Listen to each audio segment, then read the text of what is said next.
Halo semuanya, gimana kabar kalian? Mudah-mudahan kalian sehat selalu ya. Kembali lagi bersama saya Aditya Yudhistira. Di video kita kali ini, kita akan ngebahas lanjutan dari yang kemarin, belajar dari nol tentang turunan.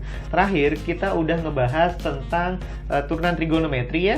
Sekarang, lanjutannya, di bagian di G tentang penggunaan turunan. Nah, di penggunaan turunan pertama kita, itu akan membahas tentang gradien garis singgung suatu kurva. Langsung aja kita mulai.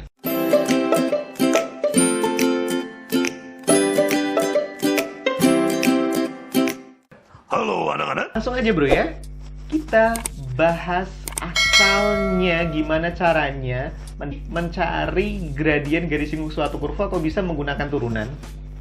Oke, perhatiin gini bro. Ini saya gambar suatu koordinat ya. Gini.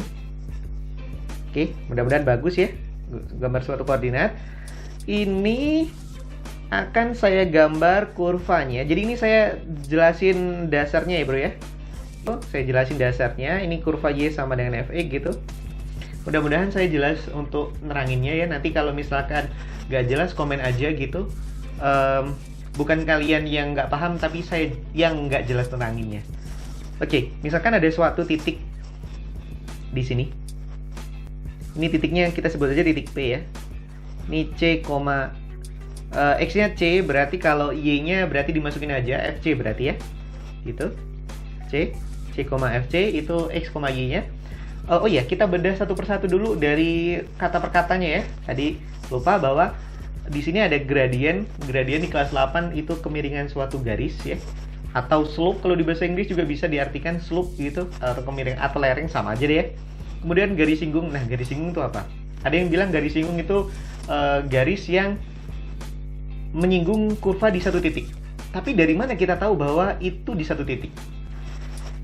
Di buku kalkulus lain, itu garis singgung disebutkan, garis singgung suatu kurva ya, garis singgung suatu kurva itu disebutkan bahwa garis yang mendekati kurva di satu titik. Dia nggak menyebutkan bahwa itu melalui hanya di satu titik pada suatu kurva. Tapi garis yang mendekati suatu kurva di satu titik gitu. Kita ingat garis itu dihubungkan oleh dua titik gitu ya. Jadi dia mendekati suatu kurva gitu, bukan melewati pas di satu titik. Tapi karena kita nggak tahu kevalitannya itu di satu titik atau enggak gitu, kecuali kalau lingkaran memang di satu titik. Tapi kalau suatu kurva kita belum bisa memastikan ya, kalau di buku kalkulus loh ya. Bisa kalian baca referensinya ya, mudah-mudahan saya nggak salah gitu. Oke. Nah, ini C, FC. Nanti selanjutnya garis yang di sini nih, yang melewati di P ini, kelihatannya di satu titik ini, gitu. Ini selanjutnya disebut garis singgung ya. Ini saja disebut garis singgung.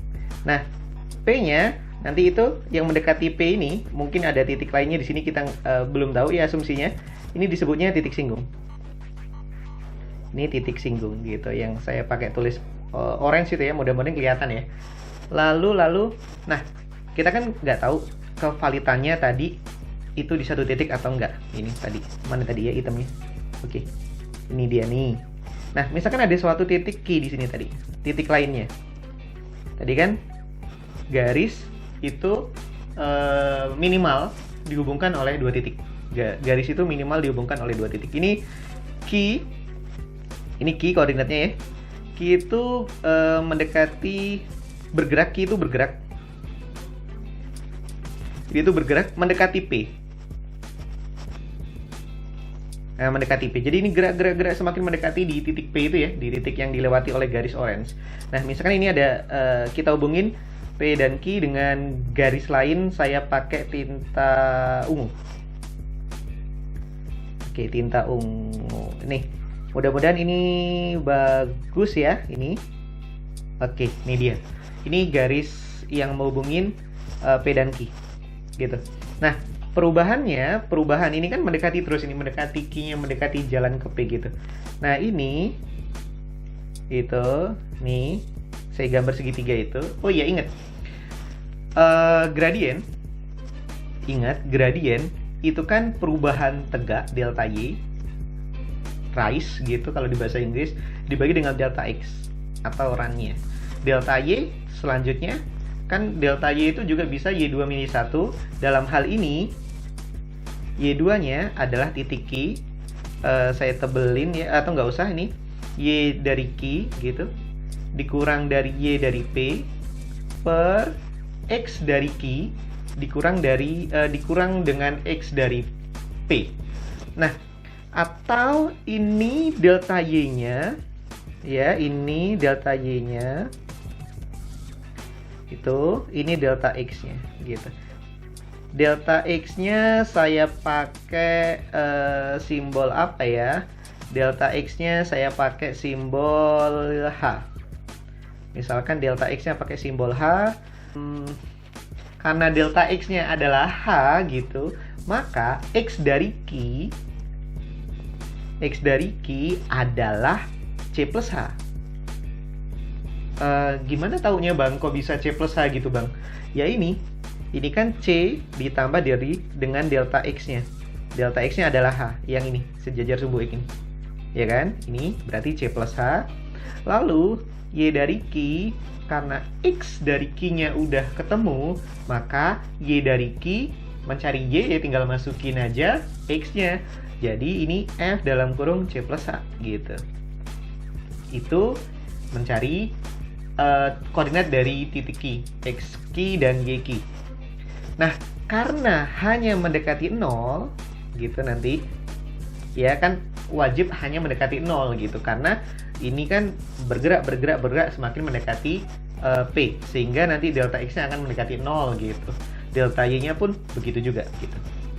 Nah, lalu per delta X-nya tadi belum kita tulis ya. Delta X-nya adalah H gitu. Ya wis, selanjutnya kita tulis di bawahnya sini gitu. Sehingga pakai tinta ungu, M-nya kita lanjutin. Karena hanya mendekati 0, ini kan mendekati 0 tadi kan, semakin mendekati 0, sehingga lagi-lagi kalau ada yang mendekati itu aproksimasi mendekati 0, berarti ini H mendekati 0 gitu.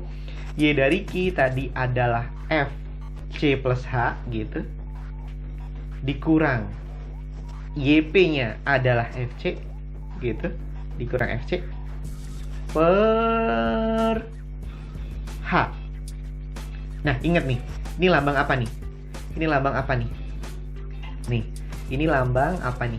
Lihat di definisi awal tadi. Itu tadi saya tekankan suruh ngelihat di definisinya. Nih, yang saya lingkarin merah hitam.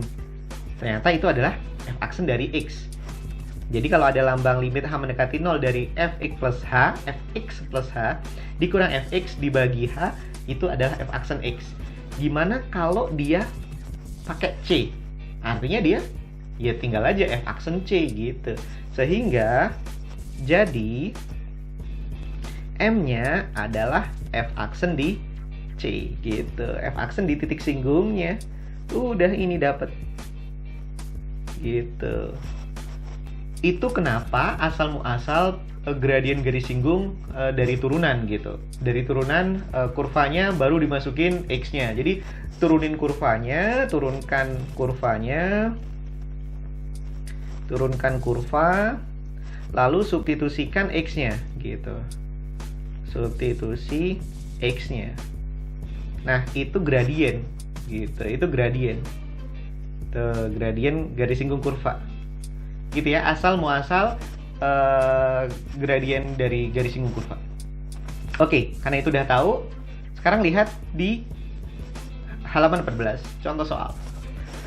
Di contoh soalnya ini, di sini ada pertanyaan gradien kurva Y sama dengan sin X ditambah 3 cos X pada X sama dengan pi per 4. Trigonometri ya kurvanya gitu, ya nanti bisa aja aljabar. Kebanyakan aljabar di soal SBMPTN, soalnya bisa kalian download di deskripsi. Nanti video pembahasannya di video selanjutnya. Oke, nah sekarang kita jawab pertanyaan ini gitu. Tadi kita udah tahu ya bahwa mencari gradien gitu. Gradien adalah F aksen X, masukin X-nya. Gitu. Turunan dari kurva lalu masukin X-nya. Gitu. Ya wis. Jadi turunannya Y aksennya adalah turunan dari sin X adalah cos X turunan dari 3 cos X adalah negatif 3 sin X gitu. Ya wes, masukin aja pi per 4. Pi per 4 itu 45 derajat ya. Gitu. Pakai pi juga boleh, pakai derajat juga boleh gitu. Pakai radian boleh ya, pi radian, pakai derajat juga nggak masalah. Saya pakai derajat aja, jadinya ini M-nya adalah, jadi M-nya itu sama dengan cos 45 derajat dikurang 3 dikali sin 45 derajat gitu. Ini sama dengan setengah akar 2 dikurang 3 dikali setengah akar 2 gitu. Jadi sama dengan setengah akar 2 dikurang 3 per 2 akar 2 adalah negatif 2 per 2. Negatif 2 per 2 adalah min 1 akar 2. Min akar 2 aja. Ini gradiennya, selesai. Kalau yang dicari gradiennya ini udah selesai. Gradiennya adalah negatif akar 2 ya. Tapi kalau di soal-soal SBM ada pertanyaan persamaan garis singgungnya. Gimana kalau persamaan garis singgungnya gitu? Kalau persamaan garis singgung nggak berubah rumus persamaan garis dari SMP kelas 8 sampai sekarang, yaitu Y min Y1 sama dengan M dikali X min X1 gitu. Nah, kan di situ udah ada tuh gradiennya, udah ada nih. X-nya udah ada tuh, pi per 4-nya udah ada. Tapi Y1-nya belum ada. Ya kan? Y1-nya kita cari dulu gitu. Y1-nya belum ada, X-nya udah ada gitu. Nah, kita cari Y-nya. Berarti kalau ini pi per 4, Y-nya berapa? Y1-nya berarti Y-nya sama dengan sin 45 derajat ditambah 3 dikali cos 45 gitu. Berarti sama dengan setengah akar 2 gitu ditambah 3 kali setengah akar 2. Setengah akar 2 ditambah 3 per 2 akar 2 berapa? 2 akar 2 ya. Jadinya sama dengan 2 akar 2 gitu. Ya wes. Jadi M-nya adalah negatif akar 2. X1, Y1 adalah X1, Y1 adalah pi per 4, 2 akar 2. Wes, masukin aja bro. Jadinya PGS-nya Y dikurang 2 akar 2 sama dengan negatif akar 2 dikali X min pi per 4. Biasanya kalau di soal Pilgan jawabannya dalam pi per 4, bukan dalam 45 derajat gitu, dalam pi dia.